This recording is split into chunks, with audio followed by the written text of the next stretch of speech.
Hi friend मैंने केमिति अछन समस्ते आशा करछि आपण माने बहुत भल थे। आ सकाळ सकाळ ऑटो बसी बाहर जाइली स्टेशन कारण मोर जीवार थिला आंध्र।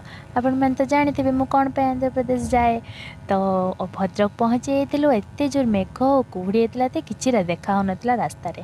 देखो भद्रक केते सुंदर सजा है जेहेतु राम मंदिर प्रतिष्ठा भद्रक रे बहुत सुंदर सजा होता। कहते कथार ठाकुर जोटी था मन भक्ति थी दरकार से मत तो बहुत भल लगे यह सब देखिकी। तापर एत समय वेट कर सारी मुझे सिंगड़ा और घुगुनी खाई तापर आम अपेक्षार अंत घटिला। ट्रेन 1 घंटा लेट रे आसला। तापर एत समय वेट कर सारी आम बस जाइलु ट्रेन ले। देखो मु काली घरे थी आज कौटी अच्छे आज ट्रेन ले बस सार एत सुंदर ब्लेसिंग आम बाहर जाइलु ट्रेन जर्नी आरंभ करने। संध्या टे गुलाब जामुन और पानिया कॉफी पी देगी डिनर टे छोले और पूरी खाई जदि मो वीडियो भल लगे लाइक शेयर एंड सब्सक्राइब।